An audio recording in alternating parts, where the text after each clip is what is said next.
you a lifelong fan of General Hospital?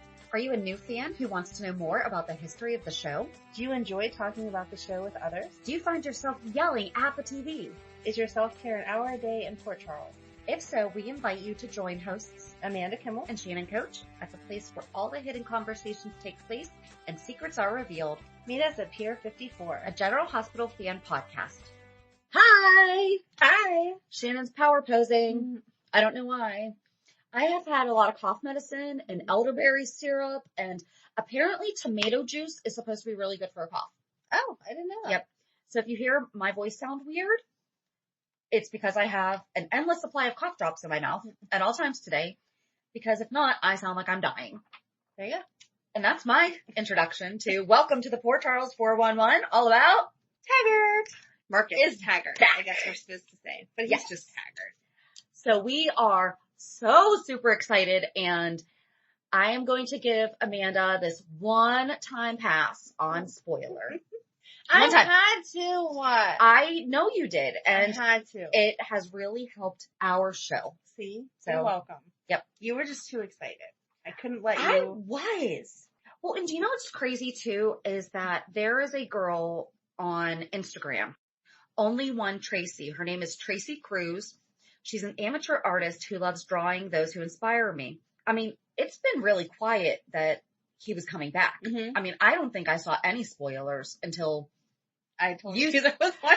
But when you told me, and then I Googled, everything was from that day. Yes. Like there was nothing released before that. And I follow him on Instagram. Like I had not seen him do anything. He commented something about a great audition or something like that, but I don't think he had to audition for this. Right. But she had drawn a picture of Raelle Andrews like weeks ago. But she had drawn, look at these. You need to check out her. She's amazing. You showed me her the other day. She's amazing. That's right. I did. I sent it to you. But she does some colored, but she does absolutely gorgeous. They look black like and white. They don't look like drawings. But she had done some of him. She's done a lot of him actually. And so that's He's beautiful. Why would you not want to draw him? So I kept thinking, and I was like, did she know that he was coming back and the rest of us didn't?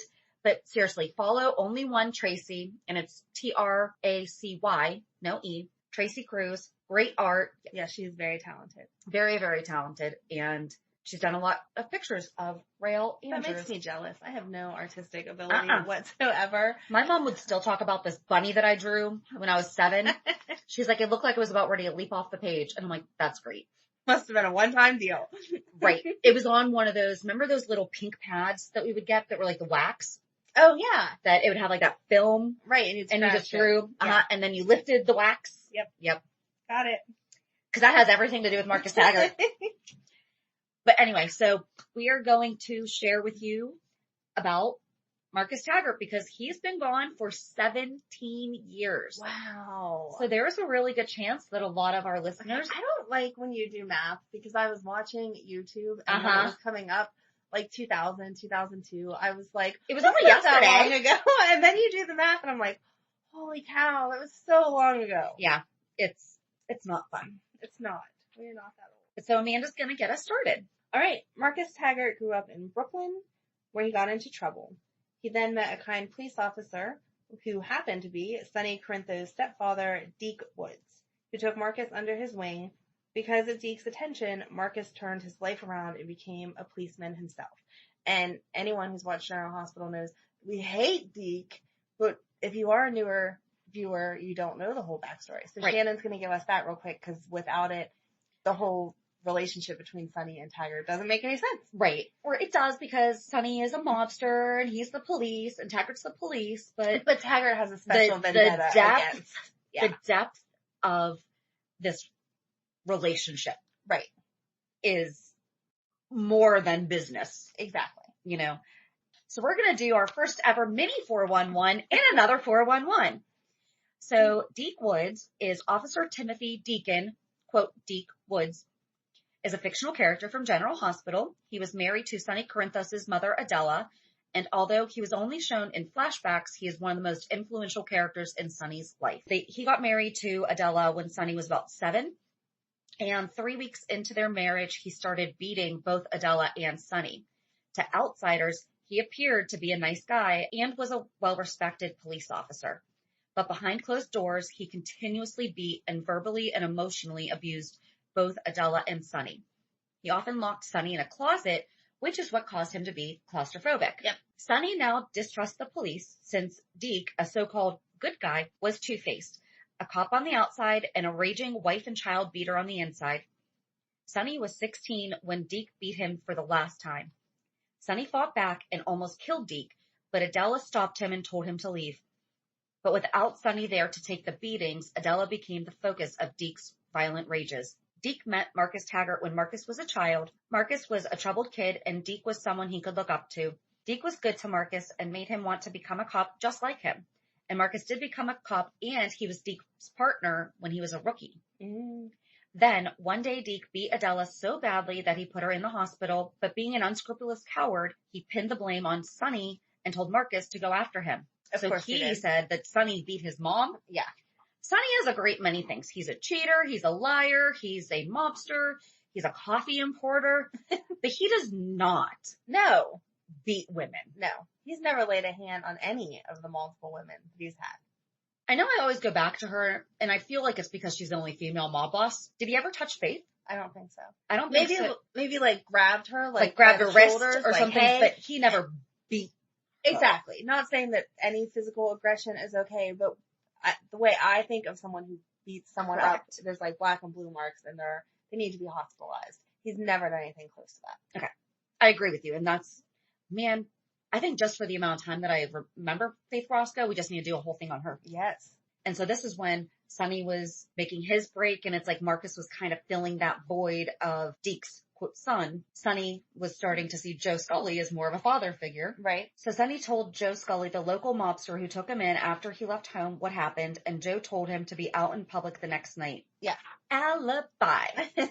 Deke was in an alley in Bensonhurst investigating an anonymous tip from an informant about a string of burglaries. Scully put a gun to his head and took Deke's gun from the holster. Deke identified himself as a cop. Scully pressed the gun to the back of Deke's skull. Scully finally spoke, "I know who you are, and I know what you are." Joe then attached the silencer to his own gun. He stepped closer to Deke. "You're a pig, and I don't mean a cop. You're a coward passing for a man." Deke was now nervous. Vince knocked Deke to his knees, and Scully shot Deke in the forehead. Scully then fired one more shot into Deke's chest.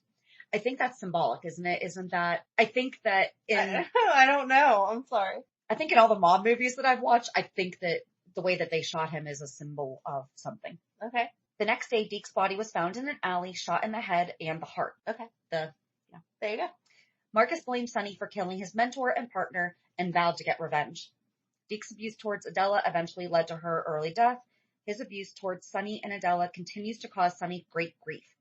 Deke was a great influence in making Sonny the man he is today, claustrophobic, manic, verbally abusive, and distrustful of cops. And if you want to see a really good throwdown between Sonny and Taggert, we're going to link it in our show notes to two YouTube videos. Did you watch them? I believe I did. And it's from Jen J. Videos on YouTube. They're labeled GH, Sonny, and Brenda, but then in parentheses, it says Sonny confronts Taggert part 1 and part 2. That I honestly think would just fill you in on exactly everything, because so much emotion is in there. And one thing that I did put as a little side, I really miss the sound effects from when they're on the harbor. Yes. You can hear the harbor when they're standing there. Why don't we do this anymore, guys? It's the little details. I will buy you a white noise machine. Amazon Prime. I'll get it there in 2 days. One day sometimes. Yeah. Depends on how much you're willing to spend there, Shannon. No, sometimes they just do it one day now. Depends on what time you order. I was going to say, I thought that was the more expensive. But okay. No, I've gotten really weird stuff the next day. But so that's everything about Deke Woods, which really gives a full... Yeah, because if you don't know that, then you just think that Taggert's a jerk. Correct. So back to Amanda to fill us in on the rest of Taggert.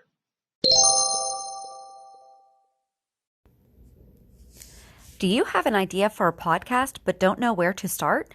Download the free Anchor app or go to anchor.fm to get started. Anchor is such an easy way to record and edit a podcast, and you can do it from either your phone or computer. Best part is you don't have to worry about getting it out there. Anchor distributes to many platforms, so you can be heard on Spotify, Apple Podcasts, Stitcher, and many more. You can start making money right away without having a minimum number of listeners, too. Anchor really is everything that you need to make a podcast all in one place. Don't you hate when you're listening to a great podcast and suddenly you're interrupted by an ad? I know. Thank goodness Stitcher lets us listen to our favorite podcasts like Conan O'Brien Needs a Friend, My Favorite Murder, and many more ad-free for only $4.99 a month or $34.99 a year. Go to Stitcher.com/premium to sign up today. Use promo code PEER54 for 1 month free on us. He was devastated when his mentor was shot in an alley and determined to get revenge on the alleged murderer, Sonny Corinthos, like you said, just because that was who made sense that would have killed him. In 1996, Marcus moved to Port Charles and got a job at the PCPD. He then took it upon himself to persecute and harass Sonny every chance he got. His vendetta with Sonny had gotten him in trouble on the job on more than one occasion. He even got involved romantically with Sonny's cast-off Hannah Scott, which I totally forgot about that. So did I, because the only person I remember him with is to be mentioned soon. Yes, I completely forgot. And then I saw them and I was like, oh, yeah. Before that, he had a soft spot for Sonny's first wife, Lily Rivera Corinthos, and her death via a bomb meant for Sonny just made Marcus hate Sonny more. I don't remember how he knew Lily, though. If you watch those clips, there's a lot of talk of how, and you can tell he cared for Lily, but I don't know how he knew Lily. I don't think it was even romantic. I think that he just really She was sweet. I mean, she was a nice person. Yeah, and it was more probably of a, what's this girl doing with him? Yeah. Not necessarily. I never picked up on if he had romantic feelings towards I just her. couldn't remember if they had met previous to Sonny or how that all worked. Because of his fondness for Lily, Marcus allowed Juan Santiago, Lily's son by Miguel Morez, we have got to do 411. I know. All these people, that he was given up for adoption to become his ward. Then Marcus' sister Gia turned up in Port Charles. She had been attending Columbia University, but decided that wasn't the life for her. She dropped out without her mother's knowledge and took a job as a nanny to a couple who lived in Port Charles. When Marcus found Gia, Florence decided to move to Port Charles too, so she could be near both of her children. Both Marcus and Florence Campbell rent apartments in the Brownstone owned by Bobby Spencer. I miss all the Brownstone. I know. Too. I loved all the storylines. Like, I just wanted to live there. Everything happened at the Brownstone. Mm-hmm. And then you grow up and learn that that's just the name of a style of house. Right, but back in the day, the way they made it sound. The Brownstone. Yeah. It was like an apartment, just one building of apartments. Marcus lived in the basement apartment where Felicia Jones used to live with her daughter. On May 8th, 2003, Marcus was forced to move out of town by Scott Baldwin. On January 17th, 2020, Marcus returned to town and argued with Sonny over his return. Which we already said. I think that it was so crappy of him to go talk to Mike. I didn't like the way they had him return. And we talked about this on Monday's recap, though. We need to figure out, so obviously we're taping this before we've watched the next week's shows, so we don't know what has happened this week. Monday through Wednesday. Right, because we don't want to spoil for anyone else who also catches up on the weekend. Right. And I don't know, we just need to see where it goes. Yeah, I'm just saying from Friday's episode when he showed up and started questioning Mike, and then if you go back and watch the YouTube videos, there's many instances where he's talking really nasty to Jason about how Jason is brain dead and he can't remember and he's too stupid to figure out whatever. Anyone listening to this that doesn't see the whole picture of Taggert is like, why does Shannon like him? He's a jerk. Okay. So I do want to address that because someone's like, I can't like him because he's against Sonny. And you can't do that. I feel like I don't like that he goes after Sonny. I love the chemistry that he has. Yes. And yeah, he is a jerk. But guess what? I'm sorry. Sonny can be a jerk. I love him. And it makes sense the way that their relationship is, because you see both sides of it. You see tons of people that they hate each other, and when you ask why, their stories are completely different because they've both got a story from a third person that's lying to both of them. And that's kind of where the Sonny and Taggert relationship's at. And he's a good big brother to Gia, He is. you know, and Yeah. so Yeah, there was just always something so smooth about him. And like we've just talked about, Taggert is the one person who can get to Sonny where other people can't. He has intimate knowledge of his personal life but from a different perspective. True. So it's almost as though he's actually Sonny's brother and they're just butting heads and remember, he's seriously obsessed that Sonny deals heroin. Right, which is like ridiculous. Repeatedly. Mm-hmm. And heroin is absolutely an epidemic.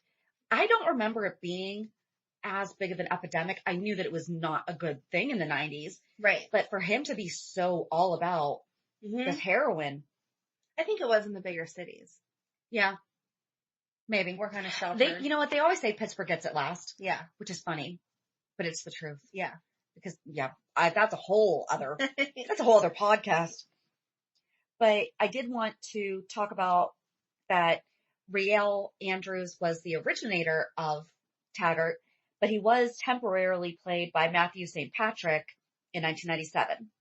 Oh, okay. I don't think I even remember that. That's how much Taggert is Taggert in That's my okay. brain. And it was not good. I'm sorry, Matthew St. Patrick. I'm sure that you're absolutely fantastic in everything. That's a hard character to replace. He has a definite... He's got that swagger. There you go. He's got those muscles. Shannon may have a bit of a crush. I just might. All right. So there are some things that, we forgot to say what resources we used. General Hospital Fandom is what we just read for both Taggert and Deke, but there were some things missing. Yes. And you had found an article on Soaps in Depth. Yes. Soaps in Depth Soaps in Depth basically says the same thing that I just read, but they put a little snippet in here that says, dating assistant DA Dara Jensen, Taggert feared he would lose her to Justice Ward, who's another character that we miss and love. Mm-hmm. But in the end, he lost her to her job when she couldn't find time for both in her life. Yep. And then it goes on to say about in 2000 is when Taggert's half-sister Gia Campbell showed up. So, nothing. And it talks about why Scotty sent, and I'm always going to call him Scotty, but it says, although he remained determined to bring down Sonny, Taggert felt Scott Baldwin was going too far in using illegal methods to achieve the same goal, wanting to get Taggert out of the way, because this is when Scott was a dirty DA. Oh, yeah. DA Baldwin set him up in his campaign to get rid of dirty cops and forced Taggert to relocate to a police department in Portland, Oregon. So that's where he's been. Isn't that where Spinelli is? Yes. Why do we, so France and Portland are your only options if you leave. And Canada. Sometimes they go to Canada. But those are usually just brief visits. They don't stay in Canada. Claudette was from Canada. But she was from Canada. She didn't go back there. It wasn't like they shipped her away. And now we've learned that he also had a stint in the DEA and was Jordan's partner. Yes. Do you think that he was romantic with Jordan? Based on what we've seen so far, I don't think it's throwing up any red flags, but I would not be opposed to hearing that they have some kind of a past. Perhaps. Because when you're undercover, I mean, that's just an intimate. Right. So we were talking last week about how you play on Instagram and YouTube all the time, and that I've been playing on Facebook more often. So I found this person called General Hospital Snark, and everything they put is hilarious. And it's just basically the stuff. Is it a group or is it a person to follow? Two different people. Okay. Oh, okay. Yes. There is the Snark, and then there's Snark Jr., and they are two friends. They sound similar to us. So it's not mother-daughter? No. Not from what I've read, no. Okay. And so they have been watching for years. They've been doing this for 7 years. And every day after they watch the episode, they put up a little snark about what they thought was funny. So we could totally be friends with them. Totally be friends with them. So if you have not found them yet, General Hospital Snark on Facebook, and it's at GH Snarky on Twitter. Perfect. So you can follow all of their snarkiness. So on Friday, when Taggert showed up, they put, Taggert! ! This was a development. Who knew the best way to bring some much needed new energy to the show, they would have to bring back all these old faces. And then in parentheses it says, and of course I mean old as in classic GH. I can't believe I'm going to say this, but Taggert showing up as Jordan's partner made Jordan almost interesting. Almost. And I was like, yes, that's the way I feel. Because she's been getting so boring. She has. So boring.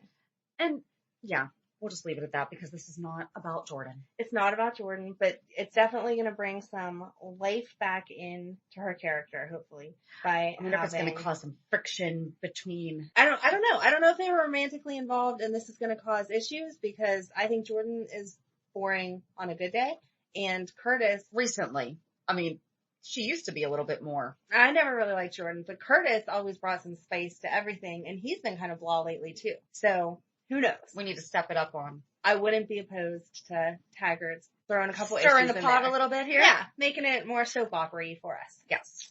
So, but anyway, yeah, follow GH Snark. So funny. I could sit here and read them for days. I know I was bombarding you the one day that I found them with read this, read this, read this. No, it was funny. So I loved it. Funny. So check them out because they will give you your daily giggle on GH ridiculousness. Awesome. So I do have a couple of fun facts because we are recording this on Wednesday. So we're releasing this tomorrow. Right. But on today's episode of That's Awesome with Stephen Bradford, they interviewed Rael Andrews. And fun fact. So if you remember, and when I was watching some of the older YouTube videos, he would often call Jason Quarterbrain or Anger Boy. Yes. He actually came up with those nicknames. Oh, that's hysterical. So they were not scripted. And Bradford did say that most of, if not all, of the nicknames that he has come up with the characters, they were scripted. Oh. So Bradford Anderson did not come up with Stone Cold and Fair Samantha and Maximista and all that. But oh, that's disappointing. Rael Andrews did come up with Quarterbrain, which is, that could not be a more mean, but appropriate. But so appropriate because he had brain injury. Yes. And when he came was the year that Jason became Jason Morgan. Oh, okay. Right. I didn't He came in 96. Now that you say that, yeah, but I didn't. I don't remember the exact timing. I don't know if if he knew Jason Quartermain before he was Jason Morgan. I'm sure that he didn't, even if he was there, because Jason Quartermain wasn't getting into any kind of trouble. No. It would even register for him. But the timing of it is all perfect because it would have been fresh. Yeah. Just mean. Yeah, a good mean name. And he has a son named Marcus in real life that is 18 years old. Aww. So I'm thinking he's probably named after his character. He did not say that or not, but 18 years old means that he was born a year before Dad left General Hospital. Right. So that's so cute. some coincidences lend themselves to. Nice fun fact. I have not listened to their interview with him yet, but I had a lot of driving around to do today, so I got it done. I was very excited to wake up to that this morning. And on another side note, just because he also did do the 1998 Nurses Ball, he did Jailhouse Rock. He and Dara played inmates, and Lucky and Liz played the cops. I still remember that, yes. And he talked about it on his interview today about how he's like, I don't sing, and Dara did, and so's Jonathan Jackson. Right. So it was really the two of them singing a lot of it, but he did do a kind of like spoken sing-songy part of it. Okay. But then he, quote, played the harmonica. He's like, they had me dancing. He's like, that's not me. But he did it. Yeah, you should look that up if you have not watched it. That was good. We're going to link that on our show notes on YouTube. So whatever you're listening to, you can just click the little information and the links to the YouTube videos that we've watched, as well as, the YouTube videos that we watched. And also we do put articles that we've read and other fun things that we've mentioned. Typically we put them in our show notes so that you can go ahead and check them out also. But on a side note, because I was watching, I did get stuck in one rabbit hole. Oh no. But it's a good one. Go ahead. It was a scene between Mike and Brenda. I think I watched that, yes. And she was coming to talk to Mike or talk to Sonny about something else. And Mike's talking to her about getting back together with Sonny, even though she's married to Jax. And I was like, you know what? When Mike passes away, I really hope that they bring back Brenda. I had that exact same thought, for real. I had that exact same thought. Vanessa Marcel needs to come back because they did have a really good relationship. Yes. And I had that exact same thought when I saw them talking. She was so sweet and he cared for her and they were adorable. Absolutely. Yeah. Everyone loves Mike. So that needs to be a big funeral. It's going to be really sad. But when the time comes. And it has nothing really to do with anything that we just talked about for today's 411, except for the fact that if you watch YouTube videos, You could also get lost in the how Xander and Elizabeth got together too. I found myself watching that because at one point Elizabeth was kidnapped and Jason had to team up with Taggert to try to find Elizabeth. And again, a bunch of YouTube videos, you can watch it and catch up on it. But as part of that storyline, she was trapped with Xander, and I was like watching it intently and then had to remind myself, that's not what we're doing today. Go back to Taggert. And I was looking on Soap Central because we talked about this when we decided to talk about Taggert on today's 411. And when we looked online, there's not really anything written about him. He was not really the lead in a storyline. Right. He was a part of many storylines. Mm-hmm. And so I did go to soapcentral.com and started searching through their recaps. I'm sorry I dropped the ball on it. That was going to be a lot for me. Yeah, no, I feel and not in the short amount of time that we really want to get this out because he's here. He's here and you need to know this about him before we go any further. So, but I mean, he and Mac found out that Leslie and Laura were alive first. You know, I mean, he was a part of so many different stories. Yes. And Gia almost killed Liz with that car accident. Oh, right. You know, and he had to choose between sister and job and all that. So. Yeah, we could really get lost. Yeah. But we're not going to. Nope. But we're so happy he's back. Yes. Are you as happy as I am? I'm not as happy as you are because I am waiting for the rest of the storyline to develop because, like I said, if you just took what we saw Friday and the majority of the YouTube clips, he's not a very nice person. I didn't say I loved him because he's such a nice guy. But I loved his chemistry with the everyday people. Yes. Back then also. So I need to see all that. And then I'll be as excited as you. Yes. Because, I mean, he brings a level of, and I think that's the thing. I mean, we love Chase. Yes. But Chase is a goody two shoes all the way around. For the most part. Yeah. He crosses the line when it comes to Nell, like when he was doing that whole thing with Michael about framing her. Yeah. But I think that's as deep as dark he's gonna go. as we're gonna get Chase to go. Great. Taggert's just that's what you want in your cop. Exactly.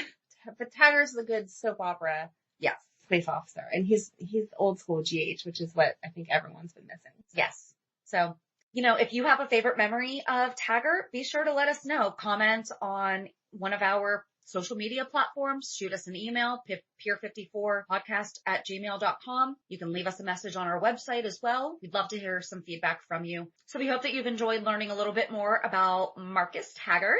Have a good weekend. And we'll meet you at the pier. Bye. Bye. If you enjoyed today's show, we invite you to go to pier54podcast.com to subscribe on your favorite platform. Don't forget to leave us a review. And you can also follow us on many social media channels. Just search for Pier 54 Podcast. Also, we are not perfect, so if there is something that we missed or messed up, just let us know by emailing us at pier54podcast@gmail.com.